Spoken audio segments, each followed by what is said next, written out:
Welcome back to Nick's Vids. In this video we are going to be putting new brake pads and a new rear disc on my Husqvarna Vitpilen. It's been a long and cold winter, so we haven't been out off-roading a lot, so I thought I'd fill you in with a little bit of a maintenance video to get it started for the year.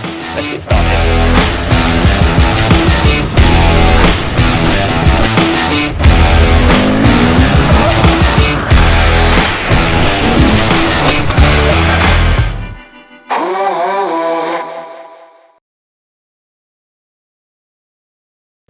I've got some new front brake pads for this bike. They're running a little bit low on these Brembos. I've also got some new rears and a new rear disc, because actually if I bring you around here, the new rear disc is actually starting to groove along and it's got quite a lot of wear. The front disc has got plenty of life left in it. It's nice and smooth, no grooves or anything like that, so there's no need to replace that. Okay, so to change your front brakes, it's nice and easy. It's literally just a pin here and here with a split pin behind. You pull the split pin out and slide the pin forward. There's our spring plate. The pads should slide out nice and easy.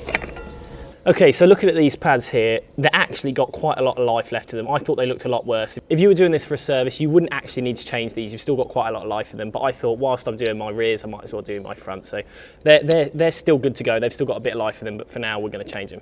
So here's our new pads, SBS Evo Stinters. I recommend these. They're very good braking power. Recommended from my friend who does a lot of track days. If we come up to the top, we need to make sure there's enough room for the new pads to get into the calipers. So we have to take off the top cap reservoir on our brake lever with the 2 torque screws. Just undo it, just to allow the fluid space to move. Before installing the new pads, we need to apply some copper grease on the back, and then we need to apply some grease to our pins that are going to hold the pads in place. So we're going to get our pads and we're going to gently put them in and see if they slide in. If they don't slide in, like this, we've got to push the pistons apart very slightly. So you're going to get a screwdriver or something like that, and you just gently apply pressure to the pistons. You need to be extra careful not to scratch your disc.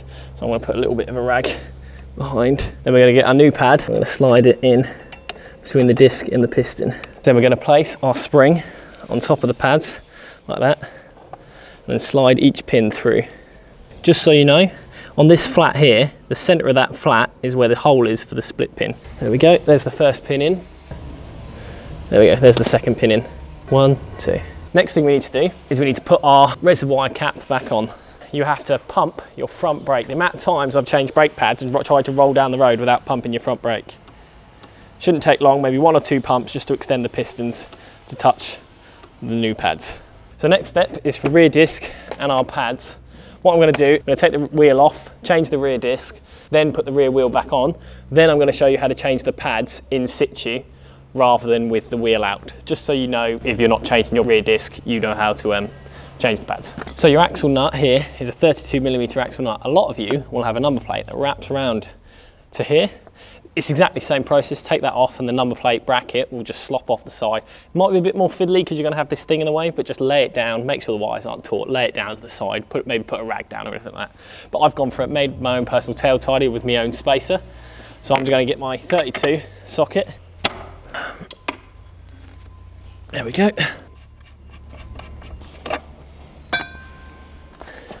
So just take your wheel out. You may have seen it in a tyre shop before. They don't bother untaking the chain off. They just slop the chain round to the side. Should be able to, like that.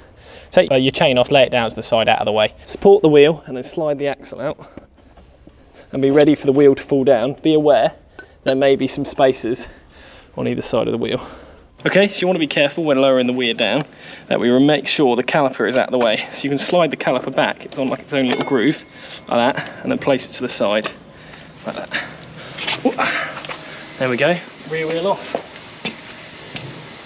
So once you've got your wheel off, place it onto a bit of cardboard and be aware, again, the spacer might come out. It shouldn't do, but place it onto your cardboard like this. Saying that, actually, if we take out that rear sprocket, if it does come off like that, that gives us a nice flat surface to work on. You want to put it on cardboard because you're going to be putting pressure on this. You don't want to scratch your rim. So we've got 5 torque bolts here. We're going to take them off, remove the disc, place the new disc in place, and then put the ABS component back in place. Now we're going to crack all 5 bolts off.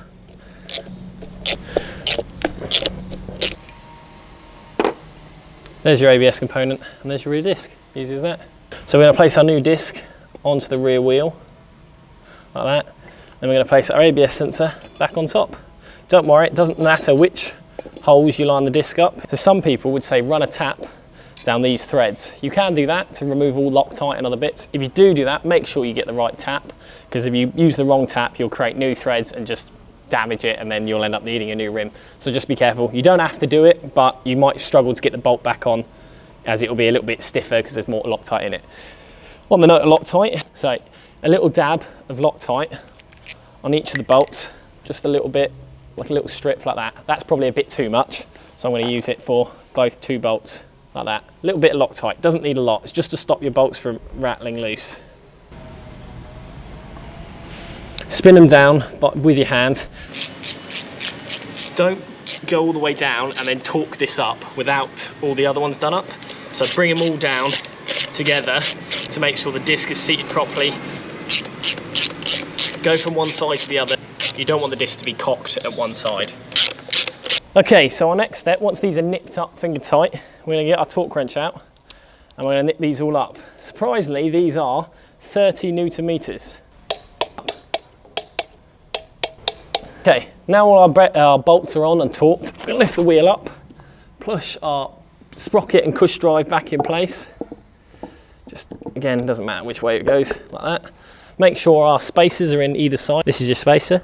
We're going to slide the disc in, the wheel in position. We're going to slide our caliper back in place. So because these are old pads, I'm going to place it in there and use the old pads to push that piston back. So we go like that. Push the piston back. Before we put the old axle back through the rear wheel, we want to clean the rear axle and apply some grease. Like this. Again, doesn't need a lot. We're going to lift the wheel up in place.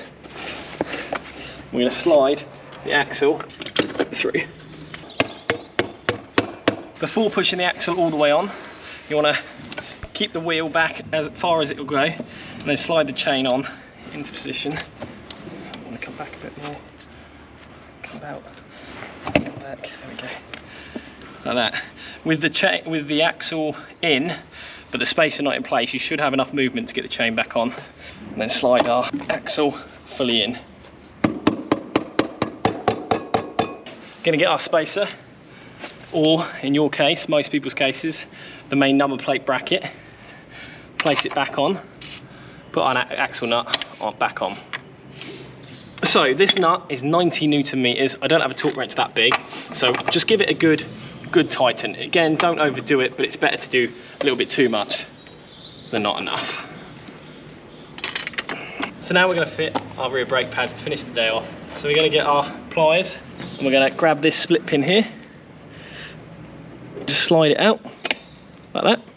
You would use a punch just to gently tap this pin to the left. I'm going to use a little Allen key. There we go. And as you can see there, your rear brake pads will fall straight out.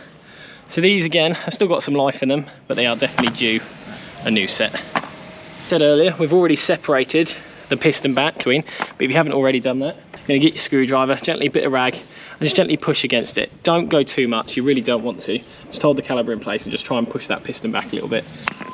Okay, again, a little bit of copper grease, mainly on the piston side. Just a little bit, doesn't have to be a lot. We're going to do a little bit on the other side, but it's not needed. Just where it's touching the metal. And then we're going to slide our pads back in place, making sure this lip goes inside the caliper. It's a bit fiddly, but you will get it. Before we put the pin back in, again, add a little bit of grease, then slide the pin back through into the caliper. You want to tap the pin through until you can see the hole for the split pin. Then we're going to slide the split pin into the hole. Don't push it in all the way, because you've got to rotate the pin round so it can lock in on that flat surface there. It's just another way, and it stops it from catching on stones or even just rattling loose. Final thing, as the same as the front brake, just pump the rear brake with your hand or with your foot, whatever's easiest, just to make sure that those pads are nice and tight up against and the pistons are fully extended against the pads. And there we go. That's the end of the video. I hope you've enjoyed. I hope this helped you maintaining your bike and looking after it. They'll be back as usual with some off-roading videos and hopefully some adventures as the weather gets warmer. So thanks as always. Thanks for watching Nick's Vids. See you later.